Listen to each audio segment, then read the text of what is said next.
Thanks. Hello, everybody. How we doing this Texas evening? As we get settled, I'd like to take a moment and settle into an even deeper place. And I'll invite you to put both of your hands in the center of your chest, right on your heart. And just take a couple deep, easy breaths into that area. And notice, if you will, that something other than just you is generating the bump that you feel in there. And perhaps express inside a moment of gratitude for the unseen hand that's putting that energy in your body and giving you life. And think of a moment in your past wherein you were with someone for whom you hold a deep, unconditional love.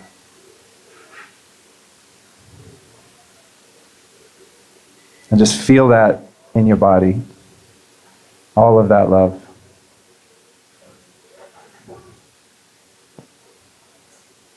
And if you could turn your hand into a mirror, reflect that love that you feel and that you felt for the other, and just radiate it back to yourself. And remember that that love you feel for them is the same love that you feel for yourself, because you are them. Let's take another deep breath. And just exhale any and all stress, excitement, anxiety out of your body, and give yourself a little shake. Shake your booty. Thank you. Man, it's cool to see all of you folks, all the diehards that are still here on Sunday evening. When you're doing the thing at the end of a thing, you never know who's going to be around. I'm like, God damn, cool, man. So we'll be talking about how to not be a victim of shedding. No, I'm just kidding. I would like to know, though, if anyone's got any protocols. No joke.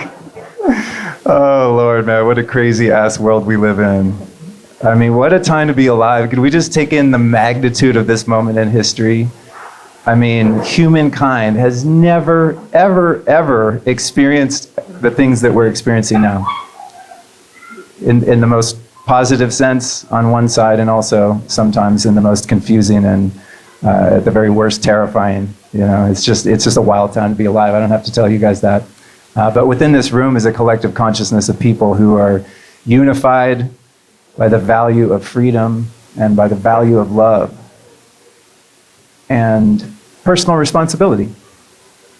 We got ourselves here. We're doing the thing. We could be sitting at home freaking out on Telegram, which is probably what I'd be doing, at least some of the day. I know. Kelly's like, stop, get off. You're still on looking at Telegram. Like, I have a Telegram channel. I kind of have to. Lots of doom scrolling.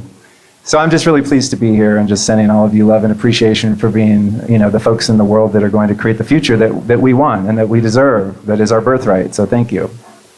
I honor you. And you all, you four beautiful souls, let's get down. I want to know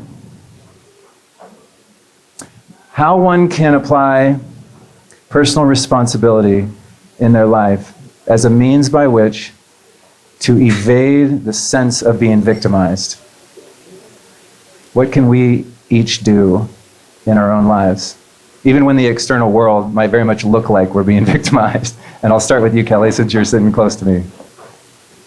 Like a 7-hour workshop on the subject. I love the subject. And there's like a rubric that I've been working with. I don't know if this might be helpful. So I like alliteration. So I use this rubric: feel it, face it, free it. And the phrase that you can remember is enter through the upset. So when you feel upset, that's pretty easy to identify, right? So when you feel upset, you're going to enter. You're not going to go out on Telegram and sort the world out in the way that only you know how. You're going to enter through the upset. And the first commitment that you have to yourself, which at least for me was and remains, I would say, the most difficult practice that I engage, is committing to simply feel the sensations, right? So you can set a timer for 30 seconds to start, maybe even 20, and you literally just stop what you're doing. So let's say you get the shitty email, Or you scroll and you see the triggering thing. Or, you're with your partner and he does the thing and you feel your somatic sequence, you feel that clench in your chest and the heat up your neck or whatever it is in your body. You're going to stop everything. And for 20 seconds, 30 seconds, you're just going to track and be with the sensation. No story, you're not journaling. It's not that kind of party. So you're just going to be with the sensation and you're just going to commit to care enough to attend to it. So the masculine gift within each of us, I think, is attention. Right? So you're going to offer that masculine gift to your feminine. You're going to offer your attention to your sensations. There are all sorts of ways you could engage that feeling. You can dance it out, you can punch it out, you can do all sorts of creative things. But I actually think this is, if you just commit to prioritizing feeling it, you've come a long way. And then in the face it, there is the play of mirroring, right? So this is where shadow work comes in. This is where inquiry comes in, right? So what is the meaning making here? What am I saying about what I'm upset about? Like, he just never thinks about me, he's so self-centered, and he just really is ultimately I don't know, maybe he's a narcissist, right? And you're gonna consider the possibility that this upset is introducing you to this disavowed and rejected part of yourself that holds the same qualities, right? One of the things that really triggers me often is incompetence, right? When people don't do something that I could do better, right? I often think I know how to do something better, even when I have zero expertise, and I actually don't. I have the feeling I could help somebody do something better than they're doing it, right? So if I'm triggered by somebody else's inefficiency or incompetence, often that's an opportunity for me to consider the possibility that I have not given myself permission to be incompetent in this life. And for good reason, because I've been conditioned to believe that I would be punished or there would be consequences, and that dimension of me is not welcome. So I have to curate this performative version of Kelly, and it gets really exhausting, right? So if I have the opportunity to meet that incompetent, lazy, stupid, inefficient part of me and consider interacting with her for a moment, then my whole experience of this shitty dynamic or this interaction with this person who's upsetting me becomes a portal to myself. And then there's free it, right? So I love, and I've worked with, women in the space in the past 2 years who teach, we teach each other how to make art out of our pain, right? So I went through a window where I was experiencing a lot of shame around the feedback that I was getting about my choice to share, my journey and I don't know, dance in a bikini on a pole on Instagram, whatever. And I realized there were a lot of comments that gave me that big upset in my body. And I felt a lot of shame, I'd made a big mistake, I'd embarrassed myself, but I wanted to retaliate. And I wanted to tell these women, why I was right for doing what I'm doing and why they're so small-minded and repressed and they just don't get it. And here I'm going to school them on how to be a woman. And so at a particularly peak troll wave, I decided that rather than, journaling my upset or writing, I never really engage on Instagram like that, but writing this retaliatory piece even in my mind, or even being with the part of me that agrees with them, right? Because nothing ever upsets us unless we ultimately and fundamentally agree with the person who is saying the critical thing. So being with the part of me that agrees with them that I've made a mistake and I'm not womaning right. What I decided to do was make a little video. I told you this yesterday. Make a little funny. And I recorded a funny video where I'm pole dancing, right? And then I get boos from the audience, but I found a boo sound that I could put on this video. And then I get off the pole and I get my clipboard out and I'm gonna take notes on how everyone thinks I should be. Okay, so I wanna know, what do you think I should be doing? What do you think I should be doing? Tell me what I'm doing wrong. And so I'm taking all the notes, and then by the end of the video, I'm in a burqa and I got a white coat on and I got my glasses on, my hair back, and I got tape over my mouth and I'm on my computer, right? So it's just sort of the absurdity of our sense that we ever have a chance of remaining in a state of approval, right? With regard to others' perspectives and really playing with it. How can you free it? How can you make art out of it? How can you dance your shame? How can you turn it into a parody? How can you express it in a way that is different from I hate this, I can't believe this is happening to me, why am I in this pattern again? Victim story. So that arc, I find for me is a very helpful framework. Beautiful. What about you, Robinson? Personal responsibility as a means by which to overcome a victim perspective. I like what she said about not getting offended. I mean, that's a big one. But I want to take responsibility for everything, me personally. So I just make everything my fault. So I don't give anybody else my power.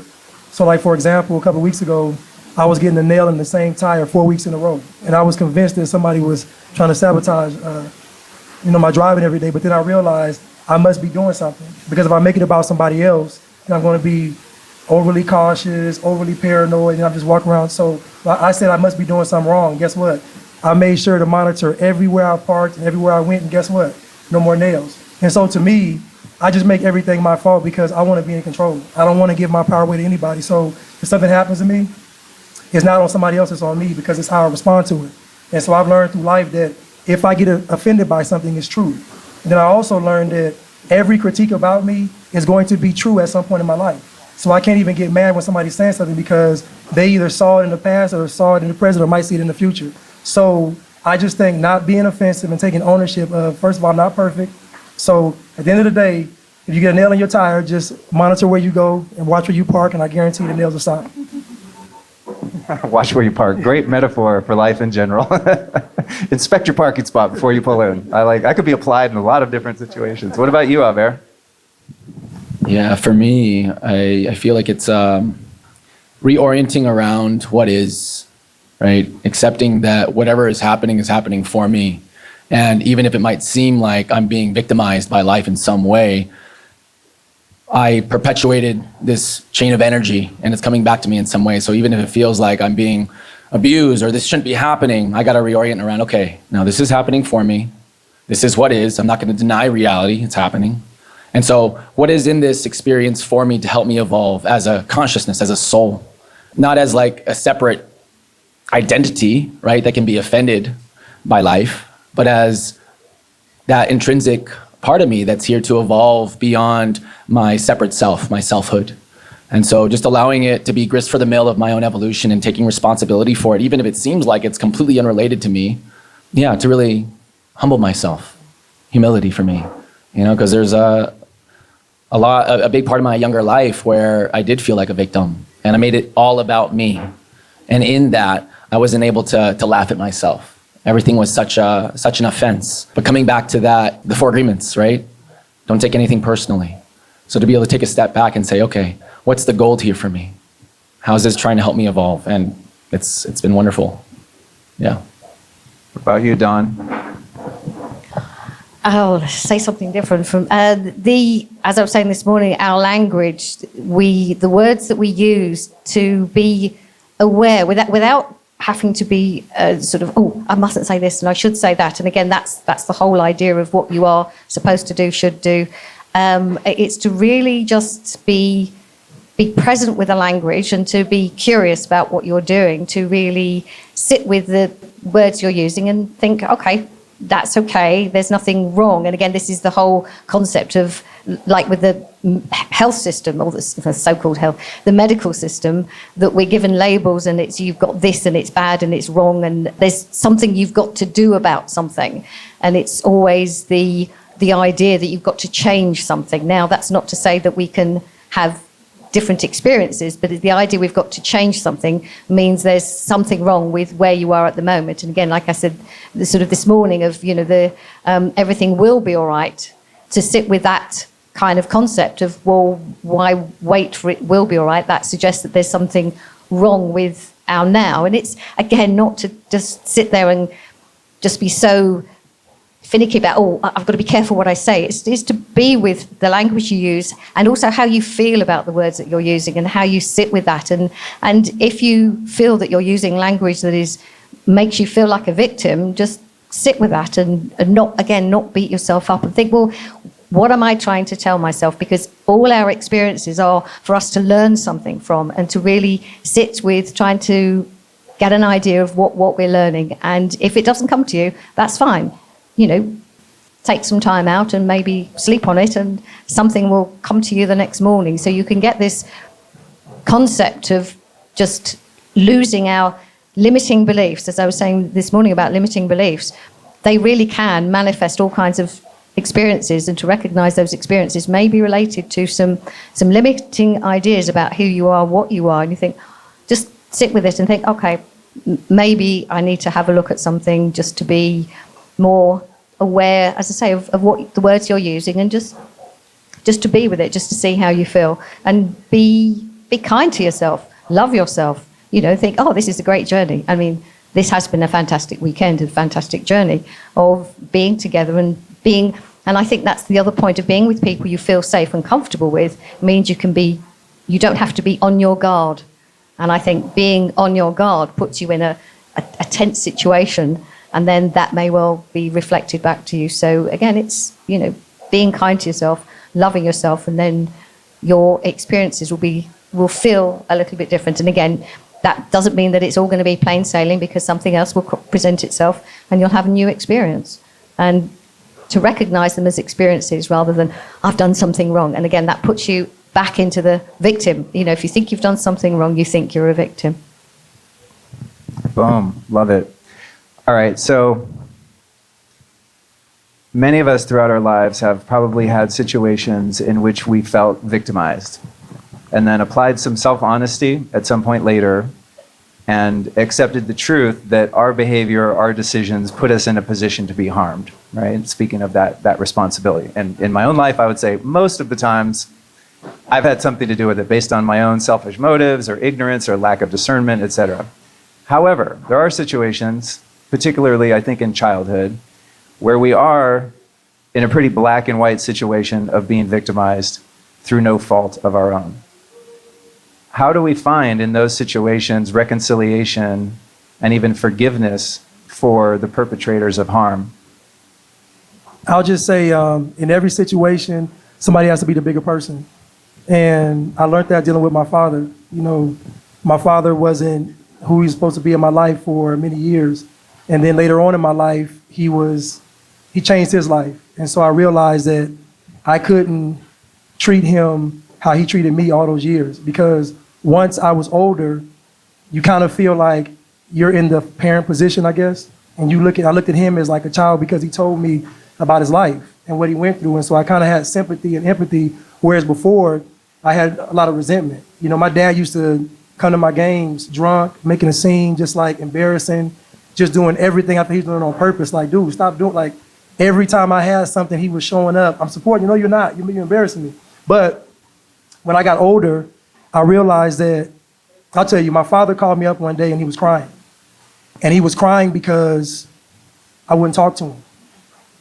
I was giving him the silent treatment. As a child, I realized when I got my feelings hurt, I would give the silent treatment.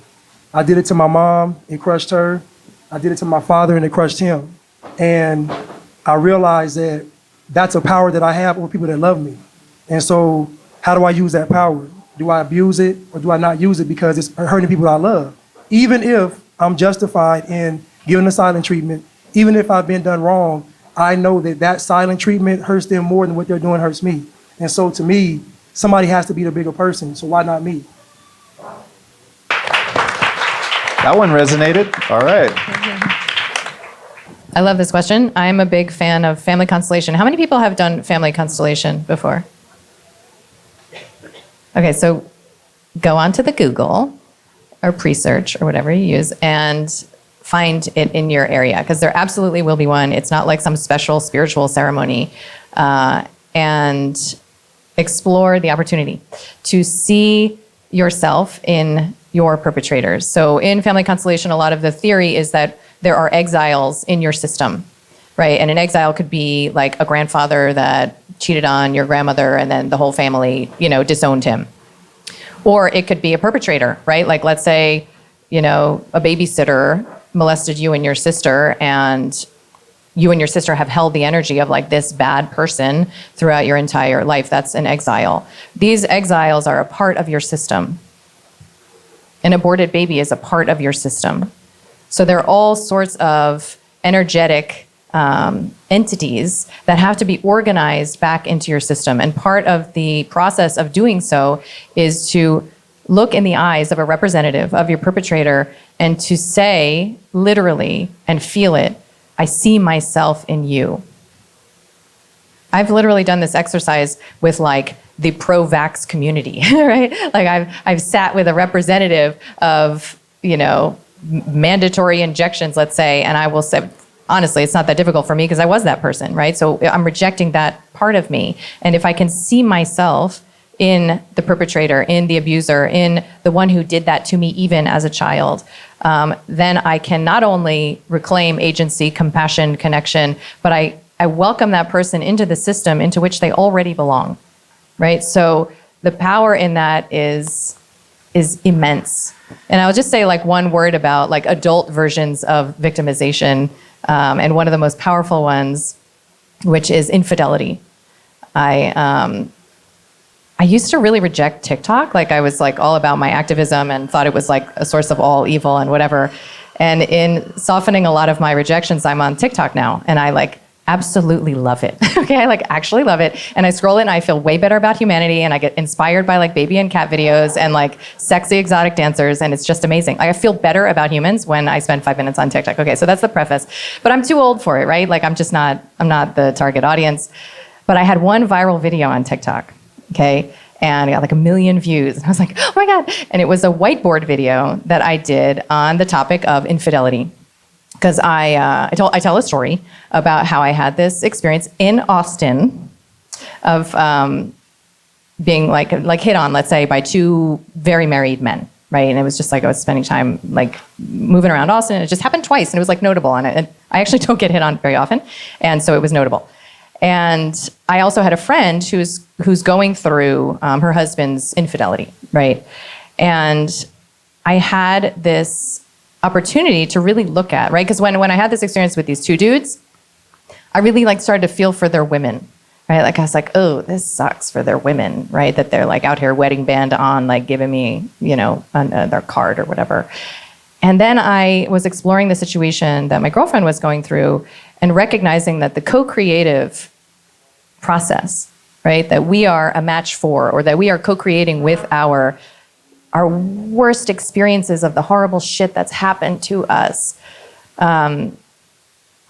In this situation, and I can speak only really to man-woman relationships from experience, I talked about how it's my belief, not everybody agrees, as usual, but it's my belief that when a woman loses respect for her man, for whatever reason, he's not taking care of himself, he's not on his mission, he's otherwise, sloppy in his energy. When she loses respect for him, which could be even from the beginning of the relationship, right? So overtly she's choosing him, but really she's not. Then he will source that respect, which is an essential currency, in my opinion, from woman to man, from other women, right? And it may be sexual, it may be platonic, it may be collegial, but he's going to source that from other women. And she may feel ultimately, if she catches him or whatever, that he's done this horrible thing. But I prefer to believe that women have immense power, and that we plant a seed for these horrible things that happen to us. And that there is an opportunity then to maintain awareness of like your role in a marriage, let's say, and your role to commit your enthusiastic energy to your man's reputation, to his, to making, as my teacher says, to make him bigger, right? To make every man bigger, actually. And so that perspective, while it's like a tough pill to swallow, obviously, if you've just as a woman experienced infidelity, it also is how you take responsibility. It's how you remain in that sovereign place of understanding, I co-created the conditions for this to occur. So it's a symptom. It's a symptom of a dynamic. It's not something horrible that's happened to me. And if we can apply that vigilant lens of how is it that, I planted the seeds for this seemingly horrible thing to befall my life, it's a practice, right? And it's a way to remain resilient around, sometimes these cosmic 2x4s that can come our way, right? Lovely. Yeah, that's beautiful articulation. For me, it requires awareness to recognize that we're all doing the best we can, given the experiences that we've had in life, and feeling like a victim at a certain point does serve our evolutionary path. It served me for a time to be angry about being victimized and having that anger and that propelling me forward, to find answers, to seek out resolution to feeling victimized, that life was unfair somehow.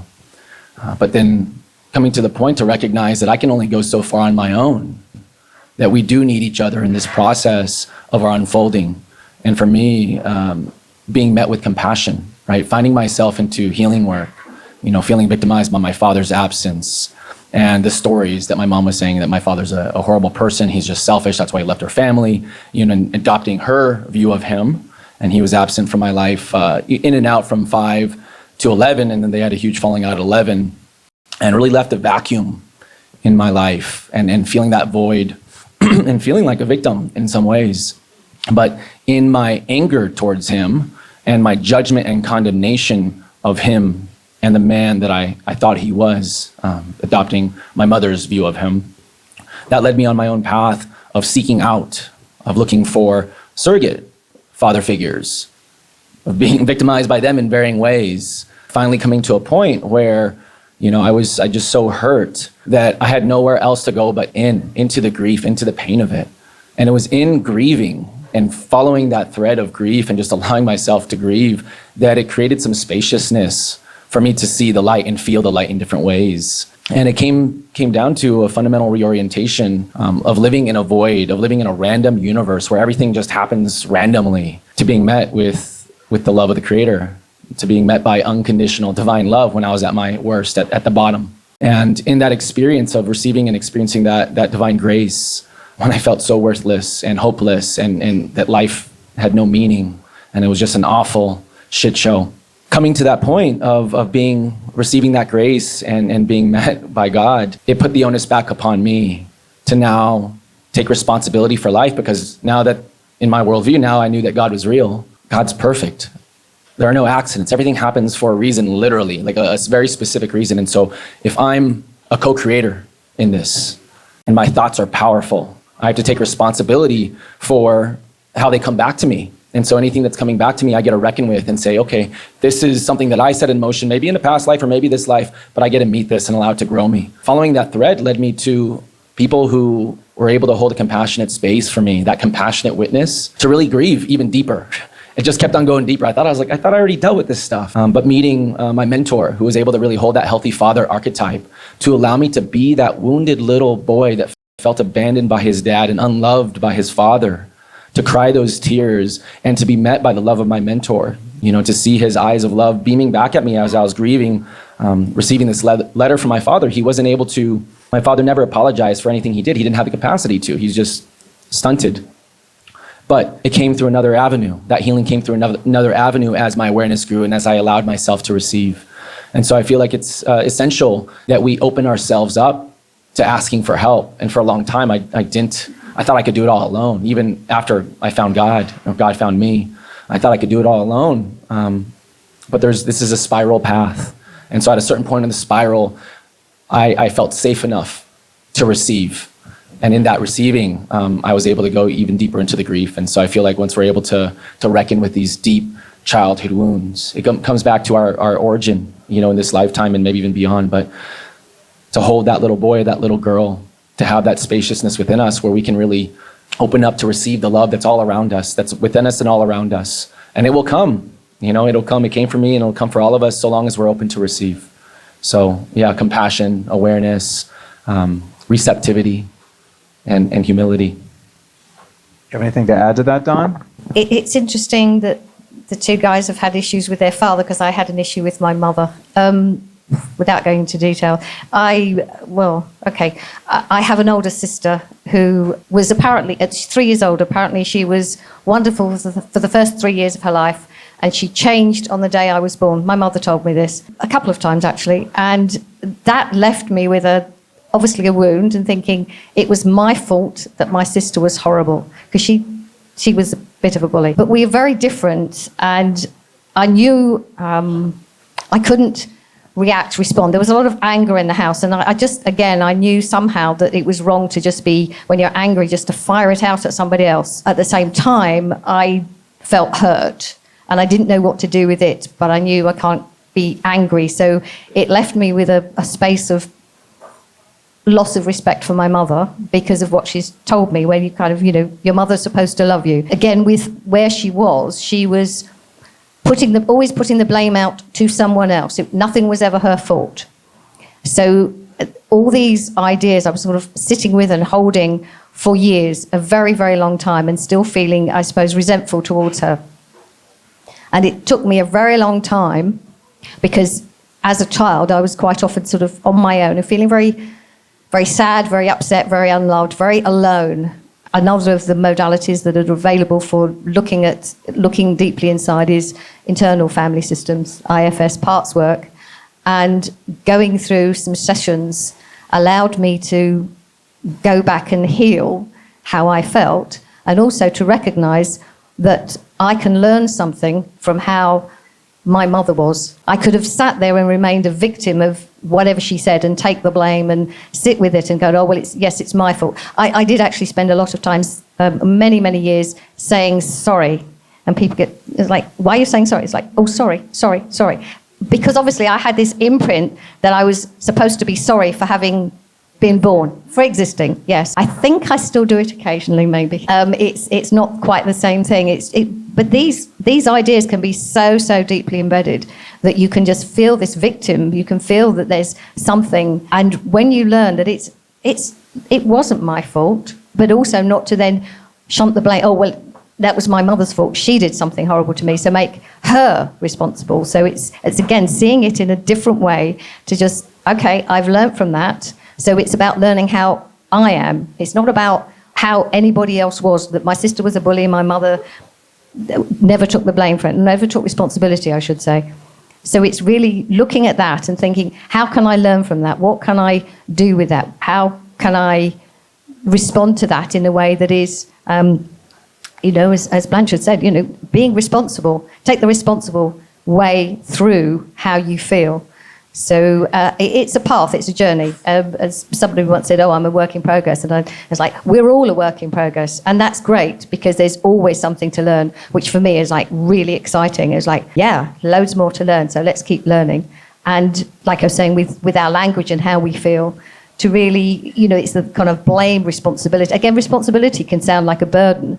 And it's not if you see it from the right perspective. So just be aware and be kind and love yourself and know how you interact with people. And you might sort of say something that, I wish I hadn't said that. And then just be aware and change it slightly. But again, this blame and responsibility, being aware of the difference and how you feel about it and what you do about it. I love that you touched on the unnecessary sorries. A friend of mine calls it pathological accommodation. And it's kind of a British thing, though. I don't know if you know that, right? Sorry? It's kind of a British thing too, I mean, I've done it. We're all guilty, but I've noticed that with some of my British friends in traveling. There's, I'm sorry. I'm like, what's guy? You're all right, So I'm glad you touched on that. And I also wanted to ask you, Kelly. It begs the curiosity. Did both the married guys approach you as a pair? As a pair? Yeah. No, it's two separate incidents. Oh, okay. That's how I was picturing, like two guys coming up to the bar. Hey, we're both married. You want to do the thing? It's the way my mind works. I'm sorry. Yeah. I apologize unnecessarily. There I go. So all four of you were talking about, I think as a theme, looking within and doing some deep work, right? Like, in the theme of responsibility and self-introspection. And it got me thinking about this habit that many of us have had at different times of spiritual bypassing, right? Where we just kind of jump right to the love and light level and sort of feign, bliss, right? When underneath there's still all of these core wounds percolating. And I've observed, and probably done it maybe unknowingly, that there's this other type of bypassing from that self-responsibility and that deep work, and that is the outward-facing activism, right? And I gotta say, I think that lefties are like a little more guilty of this, the projection, right? Of like wanting to change the people in the world and put a stop to what I believe based on my limited perception of what's wrong. Meanwhile, I can't even get along with my goddamn parents, right? It's like Ram Dass used to say, if you think you're enlightened, go spend a week with your family. And then you find out really quick that you still have some work to do. So, I don't know exactly what the question is. I just want to kind of tease this out. How do you think activism can be used as a way to escape actually looking at yourself and focusing on fixing the world out there and stopping the wrongs and stopping the oppression? Meanwhile, inside of us is this powder keg of unhealed trauma or issues or patterns. You seem excited by this, Kelly. Go ahead. Yeah. I call it the shadow of activism, and it really is a lot of what I've, humbled myself around in the past 2 years, because I think, I'm not going to generalize. I'll speak for myself. My activism, my decade of crusading against the pharmaceutical industry, that began with publishing a New York Times bestseller with an exploding pill on the cover, and I took out a $2 million life insurance policy and like literally took my fucking sword out of its sheath and like ripped my clothes off and was running on the battlefield. And I was like, I'm going to take these motherfuckers down by myself. And it was an energy that I brought that I thought was to benefit the world, right? Like I thought I was going to like save every next woman from that prescription, and every next child from that shot. And I recognized that over many years that ultimately, and maybe this is true for all activists, I don't know, that my passion came from woundology, right, specifically, and that I was enacting a lot of my rage towards my parents through this very adolescent like tantrum that I was having about how things are and how I demanded things to be different, and I, expected that the system would change, and that's why I call it like mommy medicine and daddy government. For me, those were like the two parentified figures. And as much as I could concern myself with what I call the anonymous victim, right? So as an activist, you are necessarily concerned with people you don't know, with anonymous victims out there that you have decided you are in a privileged and important position to help rescue. And it's really funny because I remember when shit went down in Maui, I was scrolling TikTok and I was seeing all these people talk about the truth, right? Like talk about what my colleagues and friends were talking about was going on there actually, right? And like the story behind the story. And I was joking with my friends like, oh my God, everybody figured out what was happening and I didn't even need to tell them, right? Like, because I didn't tell anybody. How did they find out? But that's part of the narcissism of activism, is that you need to tell people, right? And that's where the victim consciousness of the rescuer, like everybody knows the triangle, right? Like the villain, the victim, and the rescuer. There's different terms, and when you are in your rescuer archetype of victim pathology, you imagine that somebody cannot figure it out without your help. And what you're doing is actually reifying their disempowerment. You are confirming and affirming their incompetence, their inability to manifest their own truth, to find meaning in their struggle. You decide that they need your information, and you're in this dynamic of defiance with what, not only like systems, but actually with what is. Right? You're in passionate rejection. And that's where a lot of what I soon discovered was like erotic energy, right? Like literally it's like this obsessive, like how many activists do you know, like they obsess about who they hate is doing, right? Whether it's a Schwab or a Gates or whatever, like literally they're just waiting for the moment to respond to what they are doing. It's a very intimate relationship that you develop. And so a lot of your life force energy gets locked up. So after, I think it was like around George Floyd time, that I decided like to roll up my sleeves and focus on myself, right? Like this war within, and to recognize that every time I felt right about how wronged we were, or, I was pointing a finger in blame, that there was something I was condemning that I was already embodying. And even at the beginning of the pandemic, like I looked around, like how am I being an authoritarian tyrant, right? Like, how am I that right now? And I found ways. I mean, even in like telling my daughters to like pick up shit in their room. When I imagine that I know better how somebody, including my own children, should be living their lives. I mean, at a certain age, I have teenagers, but like, it's not my business how literally anybody else lives their life. And I don't know better. I don't know better that a mother should not vaccinate her child. I actually don't know better, right? It's not my business. And for me, that was like a massive transition. And what it unlocked was organizing and systematizing and harmonizing the relationships in my life. Major changes came from this work, right? Endings of marriages and endings of friendships, and restored dynamic with my own parents. And I got to a place where I could die, and I've said all the things to all the people. And I was never in that position when I was in my activism. I'm so glad you brought that up, because, right, there's like the love and light, spiritual bypass, and all of these gurus, shilling for the vaccine and then talking about, how non-duality or whatever. But the activist shadow is I think, what we really need to start talking about, because it's possible that we are participating in this grand Lush ritual through our fight, right? Like through our Alec was talking about this, through our participation in the partisan dynamics, in the taking of sides, in the insisting that things should be different, and follow me, I'll show you the way. Meanwhile, like, look at my life, right? You're like, should I really be telling you? So the shadow of this impulse to imagine that we are, any one of us, in a position to tell anybody else how to be living their life when they didn't ask, right? It's one thing if somebody asks you for your perspective or opinion, but that's not what a lot of pundits like me, have participated in. And I think that if we could look at that, we would find other creative ways to create, that Bucky Fuller quote. It's like, you don't fight the system, you create a new one that renders the existing one obsolete. We would find new creative ways to claim our yes rather than fetishizing our no. Love it. You got anything, Robinson? That was beautiful. I would say that it's about intent. Why are you an activist? When people are in church, I ask them, why do you believe in God? To me, there shouldn't be an incentive of mansions and streets of gold. It shouldn't be a heaven as an incentive. You should want to do what's right because it's the right thing to do. So when we get to activism, why are you an activist? And the question is, most of the time, it's dealing with your own insecurities. So I believe that all activism is really just telling the system no. It's simple. It's not all this yelling and screaming. No, we're not going to do it and go home. So we know it's something else when people are yelling and screaming and making signs like it's a game. It's all this theater. At the end of the day, you do what's right. To me, this Confluence event is better than any activism because it's proactive. People are creating alternate worlds than the one we see out there in the media and out there all this foolishness. So to me, activism is just a nice way to beg. It's just an elaborate, popular way to beg somebody for what? They're not going to do it. The system's not going to change. So what are you really doing?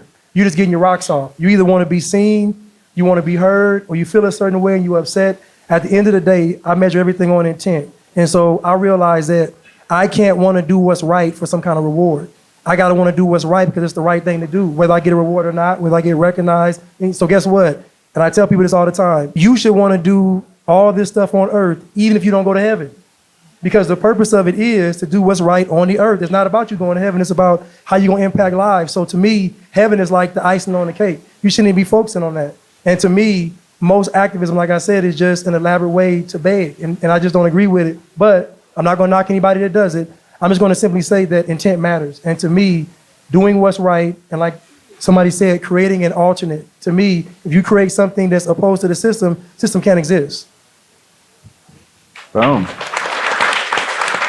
Love it. Either of you want to add to that? As people may know, the book that I co-authored came out in Christmas 2019, just before the nonsense, as I call it.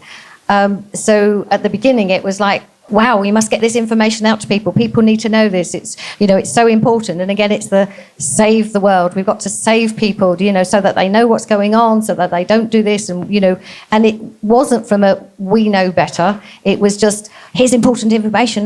Get it out. So again, it's a really important point with intent. The intent was to help people. But again, from what perspective? Because did we know better? No, we'd had information. So over the past almost 4 years, I've certainly changed my approach to talking to people from not exactly pushing the book, just to say, here's some information, have a look at it, see what you think. Allow people to be the adults that they are and to choose whether they want to look at it, read it, it's fine. People say, oh, I've got your book, I haven't read it. And I say, that's fine. It's, it's not like, oh, you should have read it. It really is fine. It's not for me to say what people shouldn't do. Again, with what Alex said about authority, is, when I was little, I never liked being told what to do. So what right do I have to tell somebody what to do when I don't like it if they're doing it to me? So, again, it's your intent, your approach. We're sharing information, and each of you will take whatever the information that resonates, that feels, that is how you can use it, and it could be completely different. I think the idea is to spark ideas, spark creativity, not to say what to do or what not to do, because then that suppresses creativity. So it's to open people to say, well, here's some information, and then some people say, oh, well, what about this? And they can add to the pool of information, because that's what we are. We're all individual to add our own piece of the puzzle. Even though we don't have a box cover, we don't know what the picture is supposed to look like, we know what it feels like that we are working towards, which is, freedom. So if we want freedom, we have to allow others to be free to make their own choices. And that requires us to not tell people what to do. So again, it's that not got to kind of go out there and fight the man. It's just, okay, because if you are doing that, then you're putting it out there, and there may be something within you that you may need to look at because you think you need to fight it. So again, it's just another aspect of what we think we're doing, and it's sharing information, and it's so much more empowering for everybody. Thank you for that. Yeah, as we were all sharing and speaking to this, I just kept on, kind of feeling within that truth, the Hermetic principle of as above, so below, as within, so without. And from my orientation, being cells in the body of God, accepting that everything in the world right now, as fucked up as it looks, it's actually the highest perfection in our co-creation. This is all of our co-creation. We all have a part in it. And when I accept that this is as the highest form of perfection that I get to experience right now, and it's going to change. This is perfection unfolding. We get to grow through such a short span of time on this earth in this body. And so kind of zooming out helps me recognize that everybody's doing the best they can. Even activism serves its purpose for that person at that time. They had to move that energy, right? You had to go through your war against pharma. You had to go through that process to get to where you are now. And so I don't, demonize it or look at it as a negative so much. It's just energy trying to shift energy. And even if it's fruitless in the end, it serves perhaps that individual's purpose of expressing and moving that energy and coming to that realization that, hey, it's actually an inside job. I got to come back to me. I got to take responsibility for my life. And so, yeah, I think it's a fundamental reorientation and just acceptance. Like, this is what it is, and this is fucking great. We get to be here right now. And even though in other parts of the world, there's a lot of intensity, a lot of conflict, it's always been like that. It's always been like that. And so for me, it was shedding the idea that we need to achieve this utopian world to be fulfilled and to feel like, oh, okay, now I can relax and be happy.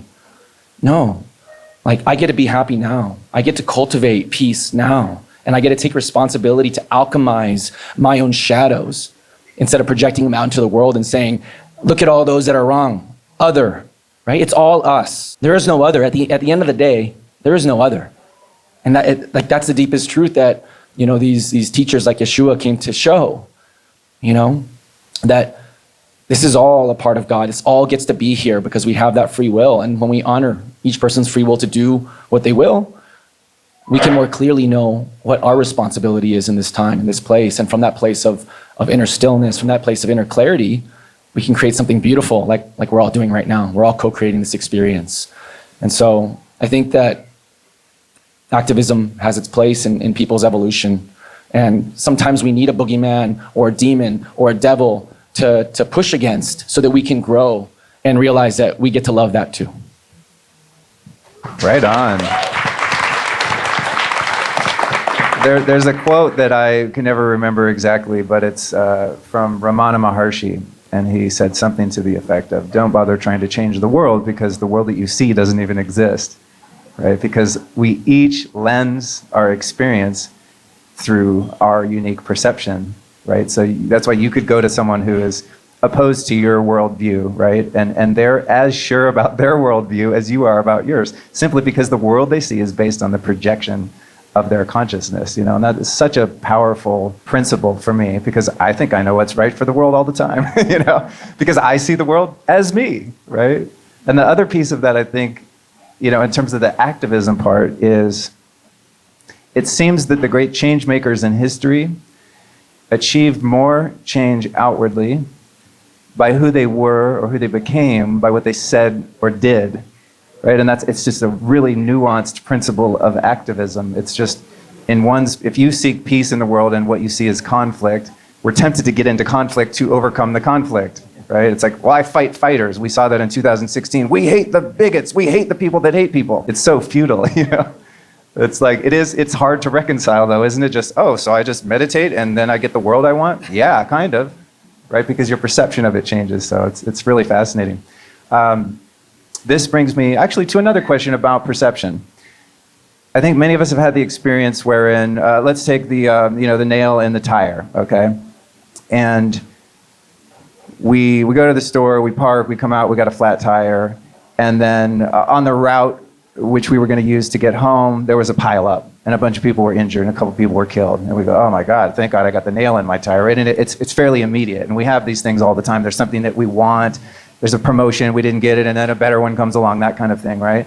So I think it's pretty easy to see the less significant moments, but much more difficult to look in the long term of the humanity's experience, right? Like, is there a positive outcome of World War II? Well, we haven't had a World War since then, right? But if you're in the middle of World War II, you'd sound like a crazy person saying, oh, it's all good, it's all happening for a reason, it'll get better, you know? So, and I think some of you have covered this, but how do we extend that wisdom out of the immediacy of the moment into the humility of knowing, like, hey man, we're just along for the ride, and in the course of the past few years, maybe, just maybe, the pandemic was the best thing that ever happened for us. Yeah, who knows? I don't know. Who knows? Doesn't seem like it to me. People I know have died, and not from a fake virus, but from the imposed solution to said fake virus. So I don't know if there's a question in there. If anyone wants to riff, if you're inspired, do your thing. I love to talk. I'm sure a lot of you know that Chinese proverb. I have like a massive enduring crush on Alan Watts. And he reads this Chinese proverb about like the farmer. Yeah, right? And it's essentially about what I refer to as the maybe principle, right? Where it's like this shitty thing happens and it turns out to be like the best thing ever, right? And then the best thing ever happens and it turns out to be really shitty. And holding that curiosity, and that's why emotional mastery, it's like, it's the only imperative, right? For us to develop emotional mastery and to learn how to be with ourselves when we are feeling the things, so that you can witness your experience, you can grow that consciousness, that awareness, and that self with a capital S can start to organize the parts of you that are acting up. And you're not going to blend with any given one of them. You are going to take wise, inspired action, right? That's why, you meditate, change the world kind of a thing, because you can feel inside of yourself what it is that is the next best expression of your you-ness. And you can't do that when you get lost in the tornado of your feeling states. And I think that's true for all of us, but I think we were talking about this yesterday, especially true for men. There's nothing that makes me feel less safe in the world as a woman than a hysterical man. A man who doesn't have a spine, who cannot be with his inner feeling state, who hasn't developed a practice of self-regulation. And we all require this, trust me, because the man in each of us is responsible for that, the masculine in each of us. But that opportunity to reflect with curiosity in the moment it's like a psychobiological phenomenon. You have to have the somatic integrity to be able to reflect in that way, right? And sometimes it requires starting with lifestyle and eating the right things, right? And detoxing and going to bed at 9 p.m.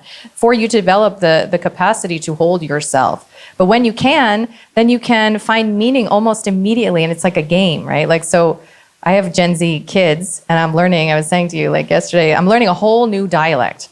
I'm trying to keep up and trying to be cool really hard. And there's a whole, I study, and I try to practice how to say, he's really uptight. They'll be he's giving uptight. Did you know that? That's how they talk. I did not know that, but now I do. It's not even vibes. You don't say vibes anymore. You just say straight to the adjective. Okay, so I'm learning a whole thing, right? And one of the things that is in their vernacular is it's you do it for the plot. Have you guys heard that? Oh my God, see, we're all out of touch.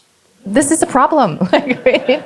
We need to stay. They're so creative. This generation, they get it. They literally get everything we're talking about that we're so excited we figured out at 40 fucking 5. They get it already at 10. And it's really amazing to witness. Anyway, so they say this phrase called do it for the plot. And it essentially means it's dissolving the meritocracy. It's not for the A+ on life. It's not so you get your shit on lock. It's so that you have an interesting life with an amazing story, right? And you're gonna just love it for the story. You're gonna do it for the plot. Should I take the job? I don't know, do it for the plot. right? It takes all the pressure off of it, and all of that like good girl, speak for myself, like good girl phenomenology of like, oh, I hope this is consistent with my most attractive and admirable self, and I hope nobody sees my like shitty losery self, So it's happening, it's happening in the zeitgeist right now that people are understanding that there's a lightness we can bring, and it's not a bypass. It's that complementarity of being in the shit, being with it, having the capacity to hold it, and also finding, that little glimmer that you can begin to delight in. Yeah. We become, human diamonds through the pressure that we face, and we're able to push up against all these forces that seem hell-bent on destroying us and having us believe that we are weak and powerless and nothing. And it's that paradox of being able to walk that line to know that on one hand we are nothing, and on the other hand we're everything. And so coming to a point where we can recognize that if we can find the courage to face what is and accept what is, then we can find the inspiration to bring forward nourishment, inspiration, love for those around us. And that really does create that ripple effect that goes on forever. And so we have a choice as co-creators of what we want to purvey into the world. And so when we see mass media, selling a narrative, and we know that that's a lie, right? Or it's a partial truth. For me, it's like I haven't really fed into the whole, Palestine-Israeli situation really at all, minimally. I haven't named it because I feel like there's a lot of doing out there. There's a lot of reactivity. And so the best thing I can do right now is to spread love in my sphere of influence and to really show up extra, to be a compassionate space of listening, of holding, of invitation. If people are feeling heavy because of what's happening out thousands of miles away, and I get it, there's people that are dying and that are hurting. Accepting that difficult circumstances in our life actually help us alchemize the lead into gold. It's this alchemy that we're a part of transforming the soul that we are into something more, and just using our will, our free will, to choose to take in that shit, that garbage, that death, that darkness, and fertilize it, compost it, and to bring light out. What a gift to be able to do that. But we can't do that if we're not resourced. And so I feel like it's so important for us to recognize that we really can't metabolize it all on our own, that we do need our creator. We need God in our heart. We need to be I'm in my prayer every day. And it's not just like, I have my morning meditation. Like, I'm praying throughout the day, when I snap back into it, I'm like, my mind just going astray. And I'm like, come back to God, come back to my breath, come back to center, resource myself, connect to that light. And then I'm more able to be open to beautiful moments and synchronicities, like I was at this table earlier. I was just sitting, and Yadi was there, and we just started sharing about death and life and farming, and it just all connected in this beautiful way. And so simply allowing ourselves the space to grieve. I cried. I was crying right there. He was crying. We were all crying. And it was like, in that moment, we were just kindred spirits, sharing our hearts. And I left feeling whole more. I felt even more whole. And so, I'm recognizing that really difficult circumstances out there and really tough challenges actually allow us to rise up to meet it and become more resilient, to become more loving. And so when things are going really bad out there, what's underlying all of it is there's a whole lot of good that's going to emerge. And so you can trust that, hey, it looks really dark and bleak out there, and that's a really good sign. It's a really good sign. And to be willing to be a part of that goodness that's emerging, that's being birthed in all of our hearts throughout the world. There's a wave of love and beautiful creativity and power coming through. And I think this is generations. This is going to take time. I might not live to see the golden age, but maybe my children's children will. And I'm here for that. Nice. Ooh, tough act to follow. Starting from where you were saying, Luke, about, meditate and feel okay, and then, not to be worried about what's going on there. Yes, this reality is also somewhere where we take action. So it's aligning your actions with how you feel. So to a certain extent, this COVID nonsense has been, I don't know if that's the right word, because obviously with your experience, how you've just reflected back, there has been pain, there has been suffering. So to say it's good, it's not like, oh, it's good and everything about it is good. What it has done is it has created an opportunity for us to really ramp up our learning and our ability to say, no, we've been complacent for too long. Time to really just shift how we see things, learn how to do things differently. So from that perspective, it's good. It's not everything about it is good. And in the same way as what's going on in the Middle East, that's not good. There will be something good that we can learn from that situation. So it's not like it's all good in that context of how we say, oh, well, it's been good. It has allowed us to take the next step in exponentially. And I don't think this would exist. In fact, I'm sure this wouldn't have existed had it not been for the COVID nonsense. So this is good. This is a good outcome from that. And we're still working our way. It's all about, it's not oh, that's okay, this has happened, it's good, end of story. It's a journey, and we're always developing our learning, our understanding, and seeing what we can do here. And that's the point of seeing what we can do, and to not be limited, not to feel, oh, there's something bad happened, it's something else, and what can we do? It's not, it can feel like a roller coaster. It's always to remember that even though you dip down, there's always that pull back up again, and to really connect with each other and know that we can help each other back up the other side. It's, we might get rocked around, and it's not to be, oh, good, bad. Maybe good's not the right word. I don't know. Maybe it's been useful. Even that maybe not the right word. Again, we're struggling to find words for things that we don't necessarily have the language for. So it's to see what we can do with it, what action we can take, how we can really develop ourselves here in this physical reality as human beings, and knowing that we have the capability, the ability. That's the good that's come out of it, that we know we're learning who we are, and what we can do here, our purpose here. We're really developing that, and I think that's expanding exponentially. Really, it really is moving. So that's the good that is coming out of it. It's not an end. It's how I see it. Beautiful. Take us home, Robinson. I guess the question is God trying to punish us, or is God trying to make us better? And I believe that everything that we go through, if God is truly controlling all of this, then everything that's happening is to make us better. If you think about it, what gives a person the most fulfillment in life? If you ask anybody what gives them the most fulfillment, I guarantee it's something outside of themselves for someone else. But guess what? That's God's design.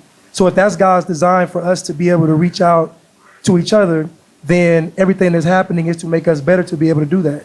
Because it's a great task, especially in this time that we're in right now with all of this propaganda, all these distractions. To me, the best thing to happen to the world, it's going to sound crazy, is this whole COVID thing. And I say that because it's like God opened up the seal of truth and let it out. Everybody had a chance to see everything. Now everybody can make a decision on how they want to proceed forward. Nobody can say they didn't know. Nobody can say they were duped. Everybody knows what's going on now. And to me, now you can actually see the true believers, the people that actually care, the people that actually are loving, the people that actually are good. We now can see them. Before it was a facade. Now we actually know the people that really care, the people that really want to do God's work. We know it now because guess what? It's something at stake now. The tiger has some teeth. So now when we go out there, we want to help people. It comes at a cost. You might lose family. You might lose friends. You might lose your job. But to me, it's beautiful because now, for the first time in my life, I get to prove what God's been pushing me to do this whole time. And that is to actually live out my purpose. So to me, it's a beautiful thing. And so I look at all my experiences now as ways to make me better to do God's will.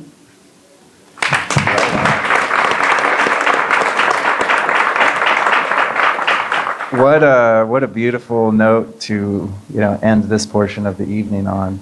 Thank you all for sharing. It reminds me of, I always say it's my favorite quote, and then there's another one that I say it's my favorite quote. So one of my favorite quotes by Shakespeare that I think I picked up in a book called Sermon on the Mount by Emmett Fox, a really beautiful book on metaphysics based on the teachings of Jesus. And the quote that he shares in there is that there is no such thing as good or bad, only thinking makes it so. And that's so good. The ego hates that, though. It's like, whoa. That's a tough one for some of us to surrender into. And I also love, Kelly, as you mentioned, the Taoist parable about the farmer. And I try to say it all the time, and I forget parts of it, so I won't. But I'll close my portion of this with my own Taoist farmer parable. Speaking of things in hindsight, where you thought it was good or bad, and you had some judgment based on your perspective at that particular time stamp in your experience. Back in the mid-90s, I found myself terribly addicted to drugs and alcohol and was just in a really, really dark place, as we often are in that position. I was at a party one night trying to party, drunk off my ass, high as hell, trying to numb the pain of being in my skin. And I was at my drug dealer's house, and he had 2 big Rottweilers. And I'm normally pretty cautious around dogs because I had an adversarial relationship with dogs as a kid. They always bit the shit out of me. But I was drunk, so therefore much more unconscious, and I was on the floor, and one of his big Rottweilers was next to me, and I went like this and started patting him on the butt, and he didn't like that one bit. And he whipped around and bit me right on the face. I still have scars right here from the chomp mark. Go to the doctor, get sewn up, emergency room, the whole thing. So would anyone in the room argue that that was a bad event, right? That's horrible. God, who would want that? Well, a couple weeks later, my dealer, being a kind-hearted guy that he was, calls me and says, "Hey, man, I found out I have renter's insurance, and it covers dog bites. So I want you to go get a lawyer and sue us, and you get some cash out of this." Shit, okay. I didn't even know that existed. So I proceed to get a lawyer. We go to, litigation, whatever it was. And I was awarded, I made this case that I'm kind of a model and all that stuff, And I don't think they really bought that part of it. But, there was pain and suffering involved, so they awarded me $7,500. $7,500, which to me was like $750,000, because I'm scraping together $4 every night for a rock of crack. It's like, that was a lot of money. I'm just going to keep it real, by the way, in case you didn't notice. So I get this $7,500 and proceeded to, the timeline's tough, but probably in about 2 months, proceeded to spend all but $1,500 of it on heroin, which was my poison of choice at the moment. So that's pretty bad, right? We say, man, the dog bite was bad, getting the money was good, spending all the money on heroin was not only bad, but also really stupid. And when I got to the end of that funding, I found myself so terribly strung out and so destitute that I finally, after decades of drug abuse, surrendered to the fact that I needed help and that I didn't have within me the capacity to help myself. So I made a phone call, and I can never tell this story without crying. But it's really pertinent to the point at hand. I made a phone call to my mom, and she promptly got me checked into a treatment center. And I did what I was told, and the first thing I was told was that you need to, we're not going to give you any meds, which was my first go-to, give me some Dilaudid or something. And they took my vitals and said, no, you don't qualify for medication, but what we have for you is this thing called prayer. Prayer, Dilaudid, not really, are going to give me the same effect that I'm looking for, but they would not concede, and so I indeed went to my room, and all I did was pray my ass off, and I never really prayed in my life. I've never been to church. I didn't even know how you did it. I maybe saw it on TV, so I kneeled at my bed with my hands like this and thought, I guess this is what it looks like.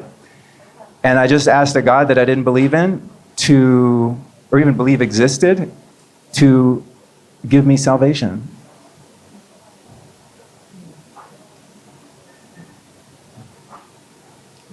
And from that moment, almost 27 years later, until this moment now, I have never once had a craving or an inkling or an idea to put into my body any substances that were problematic for me. Yeah. And glory be to God. 99.999% of the credit goes to God, and the 0.0001% goes to me just finally submitting myself and my grandiose ego that I needed help, and that it didn't seem like any human power was capable of that. And I tell that story because it's so crucial to this point, right, of our perception and where we see the events in the world and in our immediate lives based on where we are in the timeline. So the night that I'm dripping blood off my face because a Rottweiler tried to eat me for dinner, it would have been very difficult for you to convince me that this is going to serve your highest good eventually. Just hang in there. And looking back, I thank that fucking dog all the time. And I thank my my own stupidity for smacking it on the ass. Who knows? Maybe I knew. Maybe I needed to be put down. So I encourage all of you to really pay attention to that last bit. It's so transformative, not only with what we have going on in the world, but our interpersonal lives, to just stay in the curiosity. Maybe, maybe not. Is it good? Is it bad? We shall see, right? Which is kind of the point of that parable. It's a maybe. Everything's a maybe. Do I really know? No, I don't. I really don't know what's good for me, good for the world, and to surrender that, egoic perspective that things should be some way other than they are. And maybe everything is exactly the way it is meant to be right now. We shall see. So thank you guys for your kind attention.